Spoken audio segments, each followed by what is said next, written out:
Hi! అందరికీ నమస్కారం.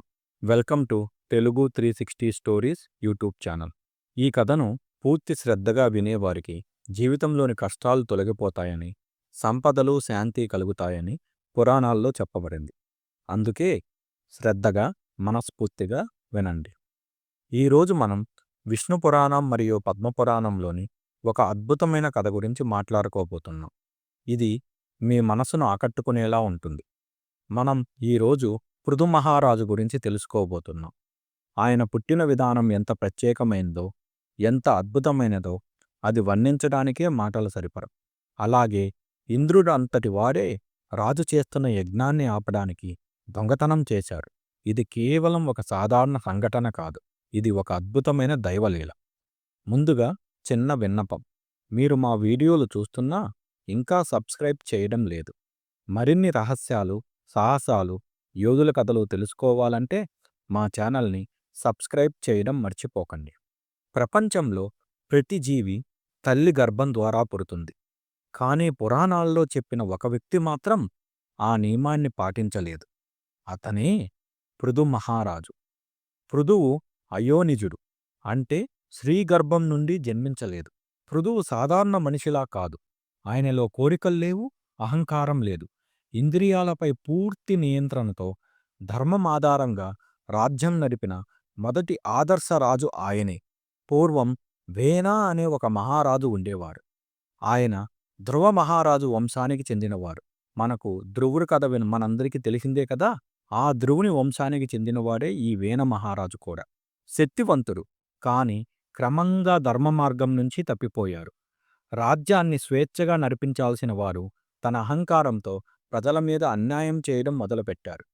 వేనుడు దేవతలను పూజించేవాడు కాదు, యజ్ఞాలు చేసేవాడు కాదు. ప్రజలు యజ్ఞాలు చేస్తే నా అనుమతి లేకుండా దేవతలకు నైవేద్యం ఎందుకు పెడతారు అని ఆగ్రహించేవారు. ప్రజలు నన్నే దేవుడిగా పూజించాలి అని రాజ్యమంతా ఆజ్ఞాపించాడు.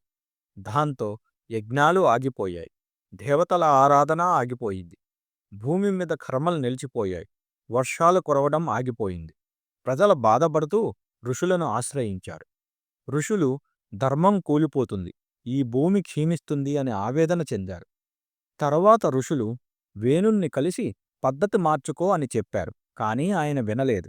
ఆయన అహంకారంలోనే మునిగిపోయారు. అది చూసి ఋషులు కోపగించి వేన మహారాజును శపించారు. దానితో వేన మహారాజు మరణించారు. ఆయన మరణంతో ధ్రువుని వంశం అంతరించింది. దీనితో ప్రపంచం రాజు లేకుండా అయిపోయింది. ఋషులు వేణుడి మరణంతో రాజ్యం రాజులేని స్థితిలో ఉందని చాలా ఆలోచించారు.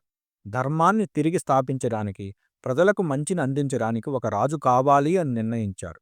అప్పుడు ఋషులు దైవబలంతో వేణుడి శరీరాన్ని యజ్ఞదీక్షలతో శుద్ధి చేయడం ప్రారంభించారు. మొదట ఆయన నరుము, తొడభాగాన్ని మంత్రబలంతో రుద్దారు. అప్పుడే అక్కడ నుండి ఒక చిన్న నల్లని ఆకారంలో ఉన్న వామనుడు బయటకు వచ్చారు. అతని రూపం వేటగాడిలాగా, నల్లటి చర్మం, ఎర్ర చొక్కలెక్కిన కళ్ళు, క్రూరమైన రూపం. అది వేణుడి పాపరూపం. ఆ పొట్టివాణ్ణి చూసి ఋషులు ఇలా అన్నారు: వేణుడి దుర్మార్గం, అహంకారం, పాపభారం ఇవన్నీ ఈ పొట్టి శరీరంలో వచ్చి చేరాయి. కావున నీవు అటవీ ప్రాంతం వైపు వెళ్లి నివసించు అని చెప్పారు. అలా ఆ వామనుడు నిషాదురయి అటవీ జీవనానికి తొలి ఆదిపురుషుడయ్యారు. తర్వాత ఆయన సంతానం నిషాదులుగా ప్రసిద్ధి చెందారు. ఇప్పుడు వేణుడి శరీరం పూర్తిగా పవిత్రమైంది. ఋషులు మళ్ళీ మంత్రబలంతో ఆయన కుడిభుజాన్ని రుద్దారు. అప్పుడు ఆ భుజం నుండి ప్రకాశవంతమైన దివ్యరూపం వెలువడింది. ఆయనే పృథు మహారాజు. ఆయన భుజం నుండి పుట్టడం వల్ల శౌర్యం, ధైర్యం, శక్తి ఆయనలో నిండిపోయాయి. పృథువుతో పాటు ఒక సుందర దివ్యవనిత కూడా అవతరించింది. ఆమె పేరే ఆర్చి. ఆమె పృథు మహారాజు భార్య. ఈ విధంగా పాపం తొలగి ధర్మం పుట్టింది. వేణుడి అహంకారం నుండి నిషాదుడు పుట్టారు. ఆయన పవిత్రత నుండి పృథు అవతరించారు. పాపం నశించి ధర్మం సూర్యుల్లా ప్రకాశించింది. అలా పృథు మహారాజు ధర్మాన్ని తిరిగి స్థాపించడానికి ఈ భూమిపై అవతరించారు.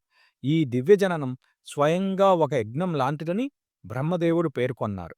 పృథు మహారాజు జన్మించగానే దేవతలందరూ ఆనందంతో వసంతగానమాల ఆలపించారు. దేవతలు, ఋషులు కలిసి ఆయనకు అభిషేకం చేసి రాజాదిరాజా పృథు మహారాజా అంటూ ఆయన్ని అభిషేకించారు, ఆశీర్వదించారు. అప్పట్లో వేణుడి పాపం వల్ల భూమి బంజర స్థితిలో ఉండేది. వ్యవసాయం లేదు, పశువులకు ఆహారం లేదు. ప్రజలు ఆకలితో వేదన చెందుతూ ఉన్నారు. ప్రజలు పృథుమహారాజును ప్రార్థించారు. మహారాజా, దయచేసి భూమిని సారవంతం చేయండి. మేము జీవించడానికి దారి చూపండి అని వేడుకున్నారు. వేణువు పాపాల వలన భూమి తల్లి ధాన్యాలు, విత్తనాలు దాచివేసింది. అప్పుడు పృథుమహారాజు తన ధనస్సు అందుకుని భూమిని వెంబడించారు. భూమాత భయంతో ఆవు రూపంలో పరుగులు తీసింది. చివరకు పృథుమహారాజు ఆమెను పట్టుకున్నారు. భూమి కన్నీళ్లు కారుస్తూ, రాజా, నన్ను చంపవద్దు. నేను చనిపోతే సృష్టి నశిస్తుంది. నా పాలు మీకిస్తాను అని వేడుకొంది. పృథుమహారాజు మృదువుగా, తల్లి, నేను నీ రక్షకుణ్ణి. ప్రపంచానికి నువ్వే జీవం. నీకు నేను ఏ హాని చేయను అని చెప్పారు. ఆయన శస్త్రాలు వదిలి ఆమెను ఆశీర్వదించారు. స్వయంభూ మనువును దూడగా ఉంచి భూమి నుంచి పాలు పిండారు. పాలు అంటే ధాన్యాలు, ఔషధాలు, వృక్షాలు. అంటే మరలా భూమి సారవంతమైంది అని అర్థం. భూమాత పృథువును తండ్రిగా స్వీకరించింది. అందుకే భూమికి పృథ్వీ అనే పేరు కూడా ఉంది. పృథుమహారాజు రాజ్యాన్ని ధర్మంతో పరిపాలించారు. ప్రజలు సుఖసంతోషాలతో జీవించారు. పృథుమహారాజు 99 అశ్వమేధ యజ్ఞాలు చేశాడు. 100వ అశ్వమేధ యజ్ఞం ప్రారంభించాడు కూడా. 100 అశ్వమేధ యజ్ఞాలు చేస్తే వారికి ఇంద్ర పదవి వస్తుంది. ఇంద్రుడు భయపడి రహస్యంగా వచ్చి యజ్ఞ గుర్రాన్ని దొంగలించాడు. పృథుమహారాజు కొడుకు ఇంద్రుణ్ణి వెంబడించి గుర్రాన్ని తిరిగి తెచ్చారు. కాని ఇంద్రుడు మరల సన్యాసి రూపంలో వచ్చి గుర్రాన్ని దొంగలించాడు. పృథువు కొడుకు మళ్లీ వెంబడించి గుర్రాన్ని తెచ్చారు. ఇంద్రుడు వివిధ రూపాల్లో వచ్చి మళ్లీ గుర్రాన్ని దొంగలించారు. చివరికి బ్రహ్మదేవుడు వచ్చి యజ్ఞాన్ని ఆపారు. రాజా, నీవు ధర్మాత్ముడివి. నీకు ఈ యజ్ఞాలు చేయవలసిన అవసరమే లేదు అని చెప్పాడు. పృథువు కోపంతో ఇంద్రుణ్ణి చంపాలని సిద్ధమయ్యారు. అప్పుడు శ్రీ మహావిష్ణువు వచ్చి శాంతింపజేశారు. ఇంద్రుణ్ణి క్షమించు అన్నారు. పృథువు మహావిష్ణువు మాటను మన్నించి ఇంద్రుణ్ణి మన్నించారు. ఆ తర్వాత పృథుమహారాజు తపస్సుకు వెళ్లి మోక్షాన్ని పొందారు. పృథుమహారాజు అయోనిజుడు, భూమికి తండ్రి, మొదటి చక్రవర్తి, ధర్మం, భక్తి, కరుణల స్వరూపుడు. పృథుమహారాజు యొక్క ఈ అద్భుతమైన జీవితగాథ మనకు ఎంతో ప్రేరణనిస్తుంది. ఇది మీకు కూడా పాఠంగా మారుతుందని నమ్ముతున్నాను. మరిన్ని అద్భుతమైన కథల కోసం లైక్, షేర్, సబ్స్క్రైబ్ చెయ్యండి. Thank you.